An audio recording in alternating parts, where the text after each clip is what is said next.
Hello and welcome back. It is very cold and very dark outside, but it is the only time I get to work on my car. This time around, I have a check engine light on my Alfa Romeo Giulietta.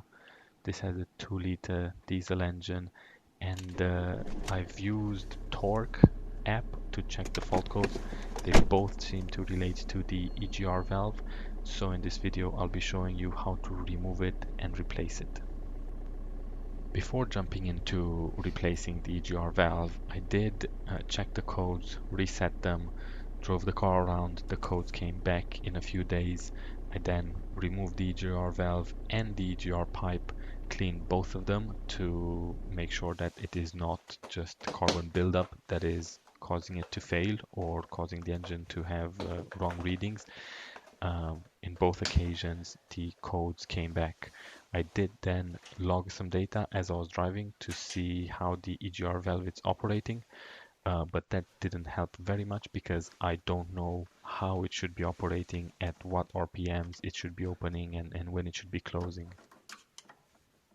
The valve itself is very inconveniently placed at the back of the engine between engine and firewall.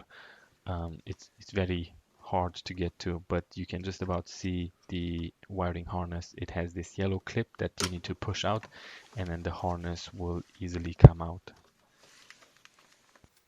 Next, using a T30 Torx, you need to remove two screws. One is at the top, which you can see, and one is at the bottom, which you can't see. I found it pretty difficult to get the spanner in that location. And I dropped my tools through the engine bay. Luckily, they fell out of the bottom, and I was able to collect them. But it is very difficult to see what you're doing in that area, and it was very difficult for me to try and film what I was doing.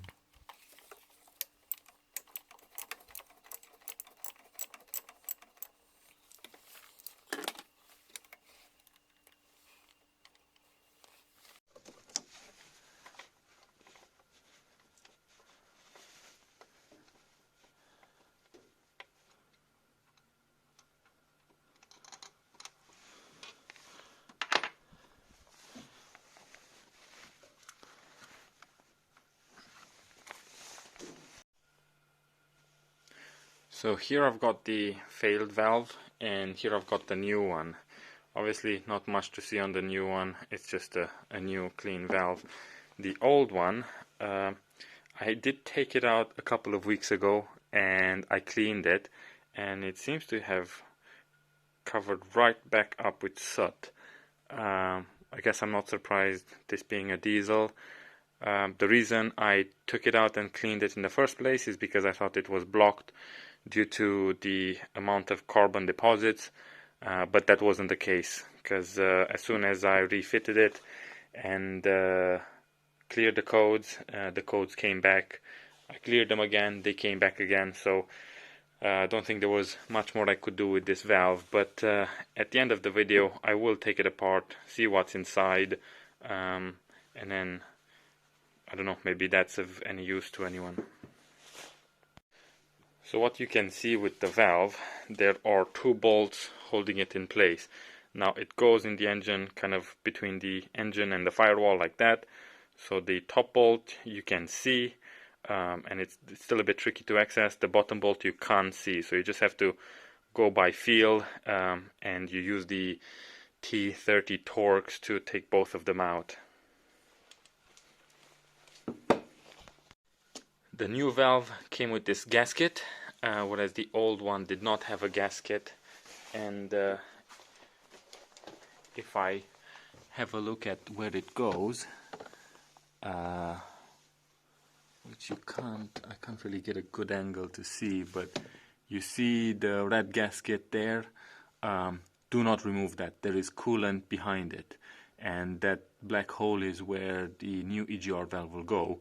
So I will fit the gasket that came with the valve, but I'm not sure if it's needed or not. So I've had a quick look in the hole where the EGR valve goes, and I found this gasket in there. Now I assume this is the same as this one, and it kind of goes inside and sits at the bottom of the valve. This one has quite a bit of carbon buildup there. I could sometimes smell some exhaust fumes in the car. I'm not sure if this is part of the reason for that, but it doesn't seem like it's been doing a great job at sealing. There's only quite the edge of it that seems to have sealed. The rest is kind of covered in carbon. Anyway, fit the new one, see how it goes. So the new valve is in place. I don't have the bolts in yet. It is a really tight squeeze, so you kind of push it in through here, twist it around a bit. There's a coolant hose in the way. There's these two pipes. I'm not quite sure where they go, but they have something to do with the EGR as well. And so it's pretty tricky to get it in. It was pretty tricky to take the old one out as well. But yeah, with a bit of trial and error, it does go in. Before I forget, while you have the EGR valve out, you could actually take this EGR pipe out as well. So the valve allows exhaust gas to go into this chamber, and then this pipe takes the EGR gases into your intake manifold.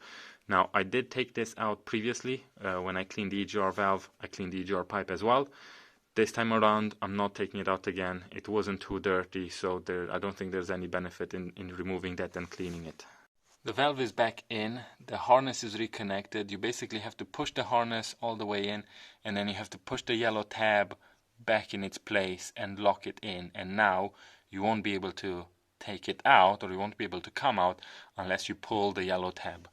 As I mentioned, 2 bolts holding it in. Now, I don't know the torque specs for them, but even if I did, I wouldn't be able to get a torque wrench in there. So I just did them up as tight as I felt it was right.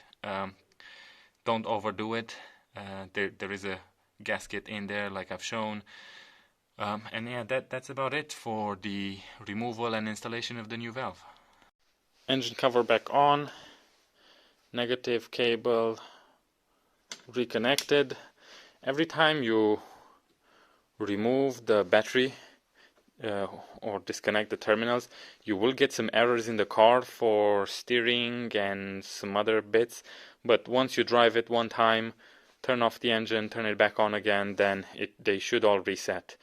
And that's about it. This took me about an hour with filming, so would have probably taken me half an hour if I didn't have to bother with the phone. So yeah, easy enough to do with a very small tool set. After changing the EGR valve, I reset all the codes because they wouldn't clear on their own, and I've been driving the car for the past 4 days. I haven't seen the check engine light come back, but start-stop doesn't seem to engage anymore. It used to, every time I stop at a traffic light, the engine would stop and then start again when I pull away, but it hasn't been doing that since I've had the check engine fault for the EGR valve. It is winter now, so I don't know if that is the case, but there might be something else. So the check engine light might come back up at some point. If it does, I will let you all know.